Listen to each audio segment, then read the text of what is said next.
I am ChicagoDLSinc. I do group sessions and one-on-one tutoring for the Naplex and the MPJE. Feel free to reach out if you have any questions via message. And thanks to Pharma Turtles and Mr. Turtle and Suspicious Bunch for setting all of this up. Uh, if you're new, hold your questions for the presentation till the end. I'll be happy to answer any questions or concerns that you have. And then um, we will have questions and practice questions at the end. So let's go ahead and get started. Today's topic is going to be anxiety.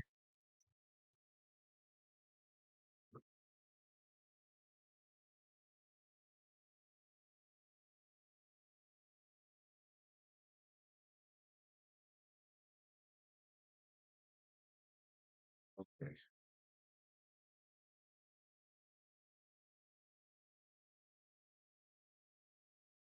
The resources that I use are RxPrep and Naplex now. Please know that this is not comprehensive. There are some things due to time that I have to leave off. Whichever resource you're using, both of them are phenomenal.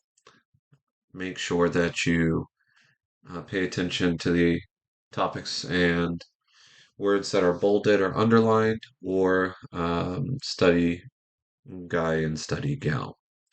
So, anxiety can be primary or secondary, and primary means that you have this condition and nothing is causing it. Secondary can be due to medications, life, environment, etc. So, some of the symptoms are going to be fear, worry, and the physical symptoms are tachycardia, palpitation, shortness of breath, GI upset, chest pain, insomnia, fatigue. Everyone presents a little differently, and the types that we have are going to be GAD, which is generalized anxiety disorder. This is primary, and then SAD is social anxiety disorder. Also, obsessive compulsive and post traumatic fall under the umbrella of anxiety, even though in the DSM-5 they have their own. Peacock, welcome. So, some non pharmacological options are going to be lifestyle changes, increase your physical activity, volunteer community work, yoga, meditation, and CBT. CBT is going to be cognitive behavioral therapy. This can help reduce stress or provide healthy coping mechanisms. St. John's wort. This is a natural product. In bold, it's very high yield. It is a strong CYP3A foreign inducer, and it's tested, even though it has a very slight effect on anxiety, it is very, very highly tested. Make sure you know it inside and out. It can cause photosensitivity as well as it is serotonergic. If it's given with other serotonergic drugs, it can cause serotonin syndrome. Next, we have valerian or valerian root. This is used for anxiety and sleep. However, it can be contaminated with liver toxins. Then we have kava, which is a relaxant, but this also can cause severe liver damage because of kava itself, not because it's contaminated. All right. Next, we have drugs that can cause anxiety.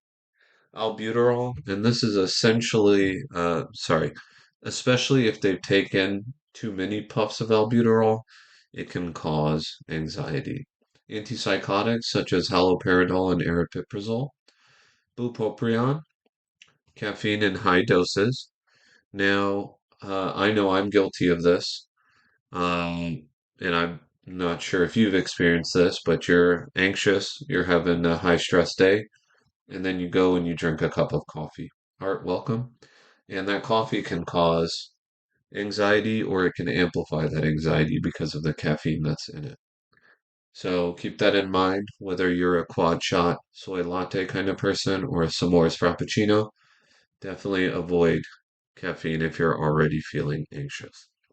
Decongestants such as pseudoephedrine, illicit substances like cocaine, LSD, and meth, levothyroxine if you have a therapeutic overdose, steroids can cause anxiety, stimulants such as methylphenidate or amphetamines, and theophylline or theophylline.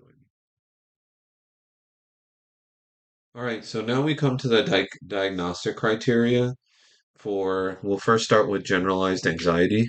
And this is excessive anxiety occurring on more days than not for at least 6 months. There should be at least three of these symptoms, and the patient will report a decrease in the quality of life. So we have restlessness, easily fatigued, difficulty concentrating, irritability, increased muscle tension, and sleep disturbance. And once again, there should be significant distress or impairment in daily functions. And we have to rule out any substances or any medical conditions for this to be generalized anxiety disorder. So this would fall under primary anxiety. Now, I don't know about you, but if I'm irritable every day for 6 months, definitely would cause significant distress. Same with difficulty sleeping, restlessness, and excessive worry.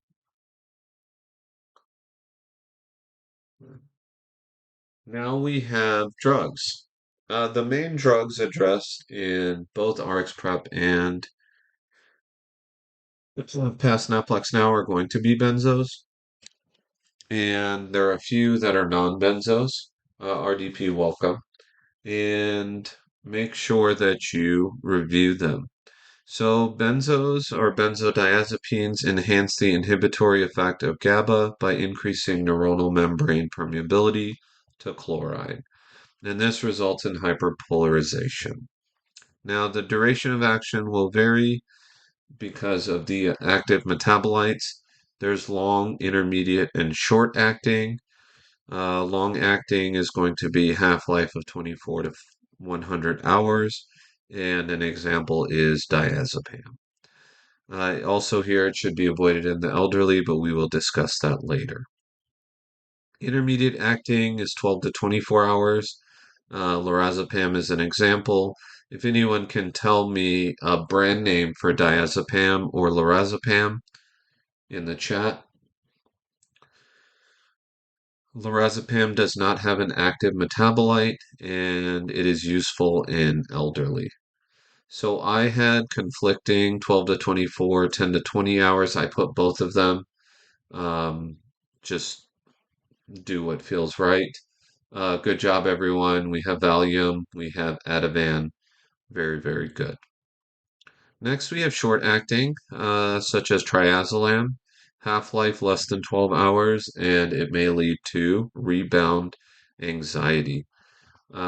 Short acting, if used, Mercedes welcome, used by the patient on their own, then short acting has the highest abuse potential. The antidote is going to be flumazenil IV. We administer this over 30 seconds.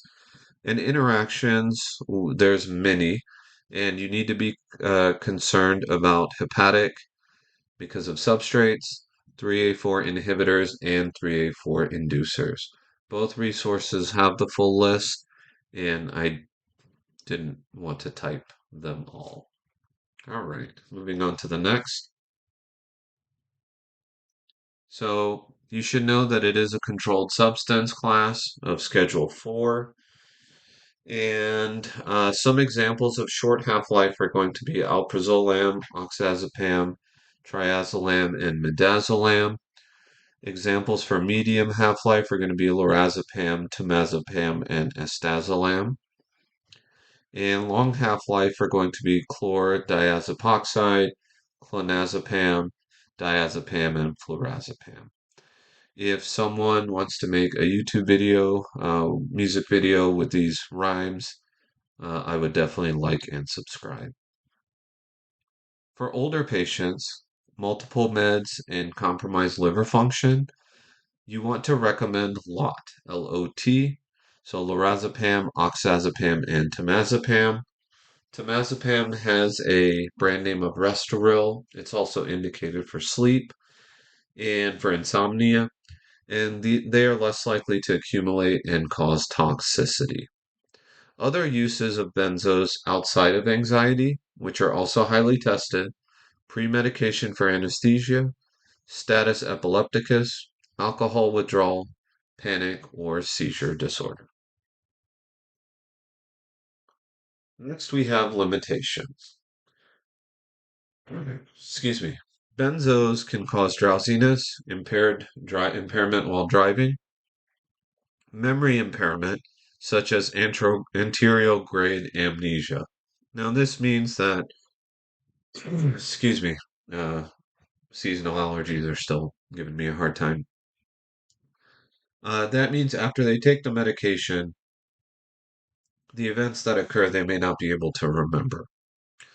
Patients may also experience tolerance rebound or withdrawal symptoms, which may occur following abrupt discontinuation or large decrease in dose.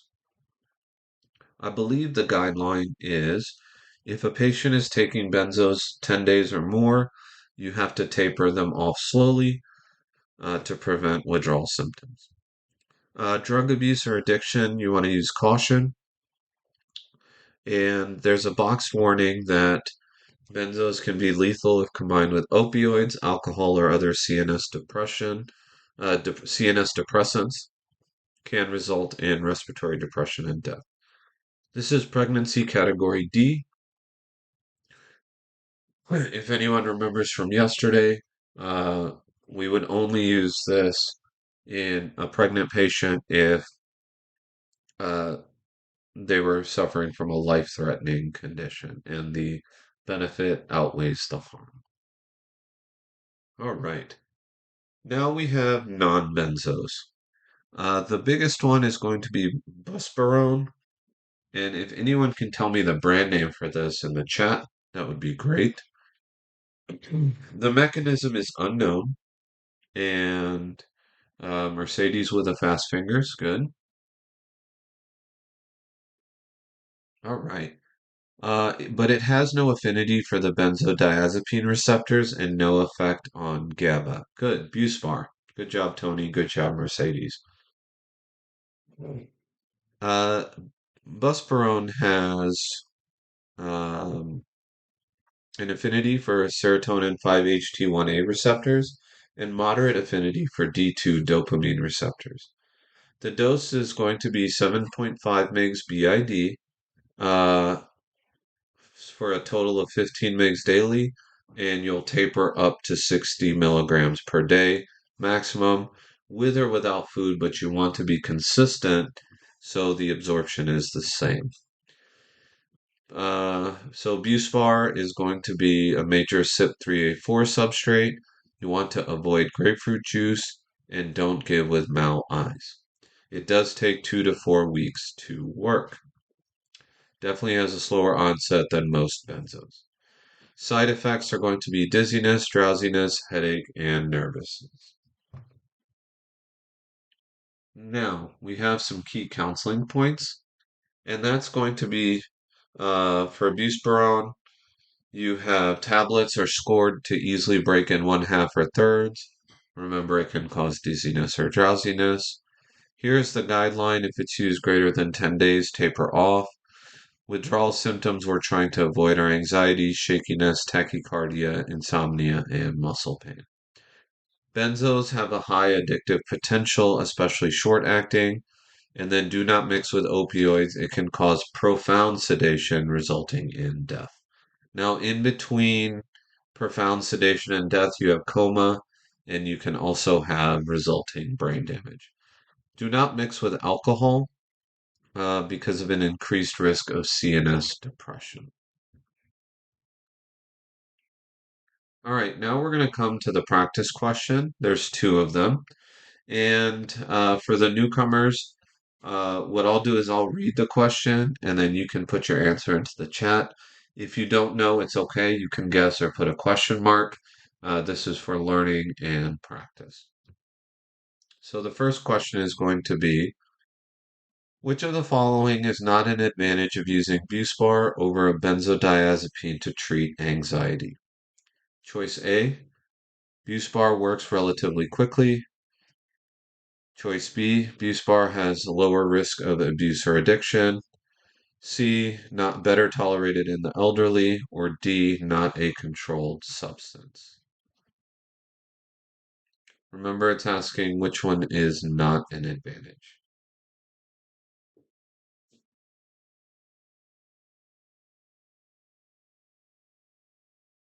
All right, getting a bunch of responses. Very good. So the correct answer here is going to be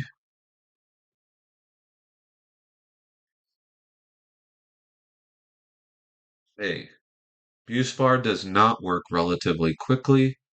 It is similar to SSRIs. It generally takes 2 to 4 weeks to be effective. And you have to remember that you can start to see an effect. Good job, Mercedes, with the mechanism of action. It can take 2 weeks to start feeling effects of it, and it can take 4 weeks or more to get the maximum effect. Because of this, choice B is correct, as well as C and D. Good job, everyone. Did anyone have a question about practice question one?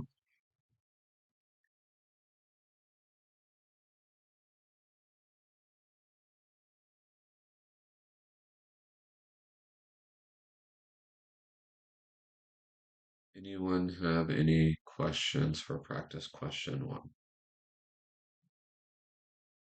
Okay, if you think of one later, feel free to ask. Next, we have practice question two. Same deal. I'll read it and then put your answers into the chat. AA is a 66-year-old female patient being seen in the family medicine clinic for treatment of depression.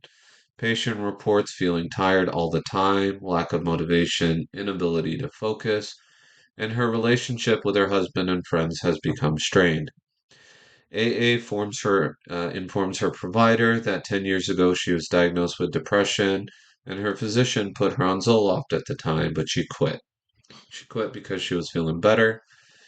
This has been ongoing for 6 months, despite trying over the counter St. John's wort, which she heard could help depressive symptoms. Patient was diagnosed with epilepsy 2 years ago and is HER2 positive, HR positive breast cancer. Past medical history, depression, epilepsy, HER2 positive, HR positive breast cancer. Current meds are going to be Lamictal, oral 400 mg ERQD, tamoxifen 20 mg POQD, and then St. John's wort supplement. Potential pharmacotherapy options by you. Which of the following are true regarding selection of an antidepressant for AA? Select all that apply. So remember, there may be one incorrect answer, all of them may be correct, or anything in between. Wellbutrin may lower the patient's seizure threshold and would be contraindicated considering her history of epilepsy. Choice B, Prozac and paroxetine may increase tamoxifen concentrations via inhibition of CYP3A4. Mirtazapine would be a potentially good option for this patient if she is seeking weight loss. St. John's wort is not considered first line to treat the patient's depression and is a CYP3A4 inducer. Paxil has significant anticholinergic side effects and should be avoided in the elderly.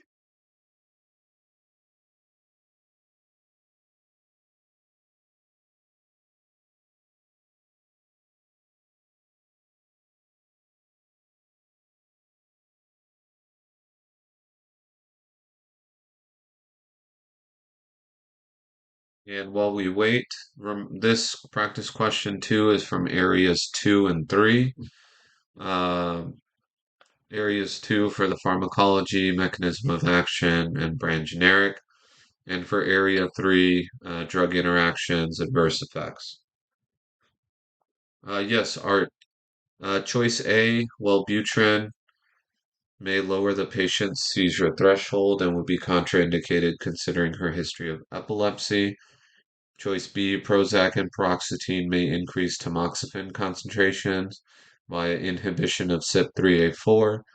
Choice C, mirtazapine would potentially be a good option for this patient if she is seeking weight loss. Choice D, St. John's wort is not considered first line to treat the patient's depression and is a CYP3A4 inducer. Choice E, Paxil has significant anticholinergic side effects and should be avoided in the elderly. Sorry, neighbor's dog.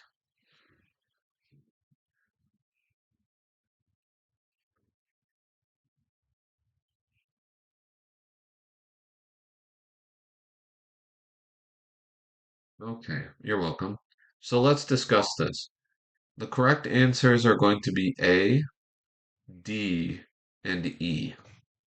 So good job, everyone. A is correct because bupropion is contraindicated in patients with seizure disorders. Bupropion is known to cause a fourfold increase in the incidence of seizures and is not recommended in patients with a history of seizures. So keep that in mind. Uh, and the brand name is Wellbutrin. Choice B is incorrect because Prozac and paroxetine do not inhibit CYP3A4.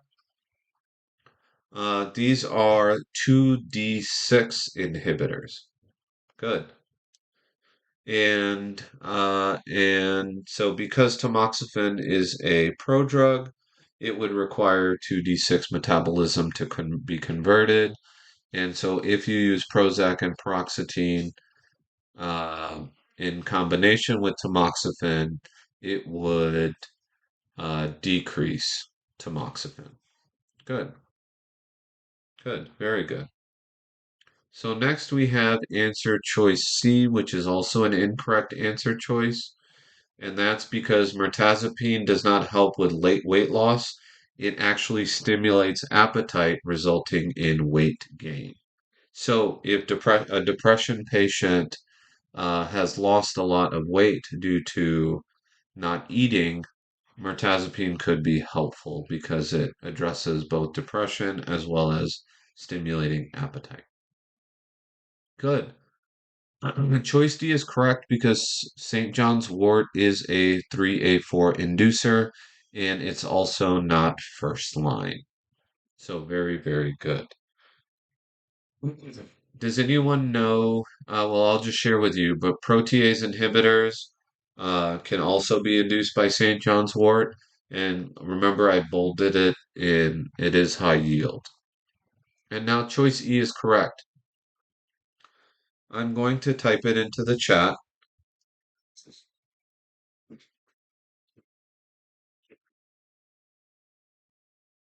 I'm going to type it into the chat. But Paxil does have strong anticholinergic effects and is on a list called the Beers list. And it has the side effects of highly anticholinergic, sedating, and can cause orthostatic hypotension.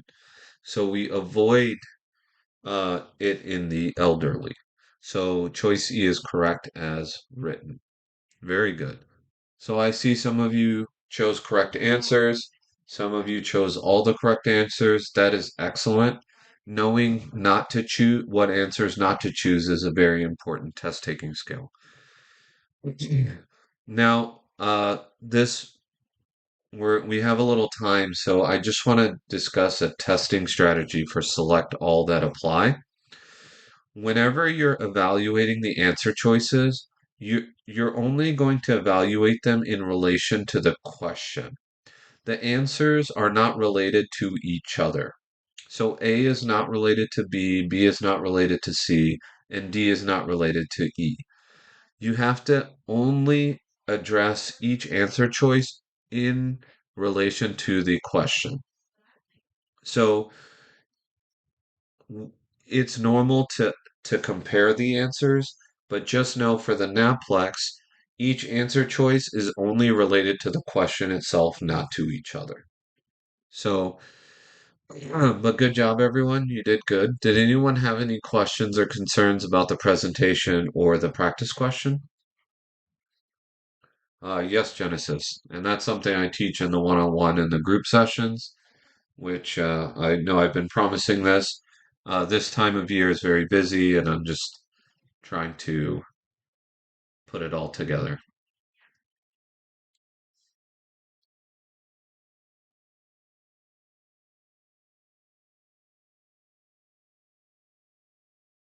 Do you have any questions about the topics?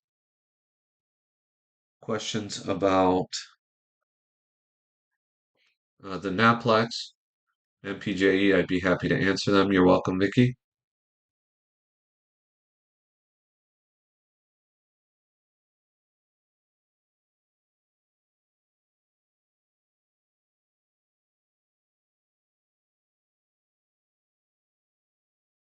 While we're waiting for any more questions, just a reminder that if you've taken the Naplex already and you're reattempting it, feel free to share your score report. I'd be happy to give you feedback. In the notes or resources section, there is a prep guide by Suspicious Bunch. It is quite comprehensive. Also, HIV topics are covered by Suspicious Bunch. They are phenomenal. Make sure you review them.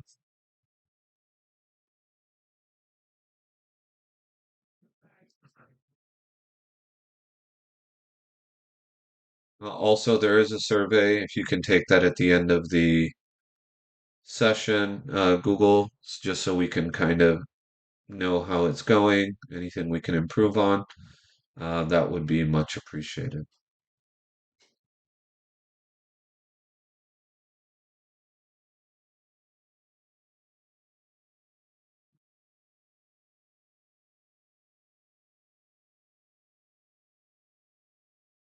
You're welcome. You're welcome. Happy to be here. Happy to be doing this. Happy to help you all on your journey. All right, everyone, enjoy your evening. Remember that you are worthy and go out and do big things. Thanks, everyone.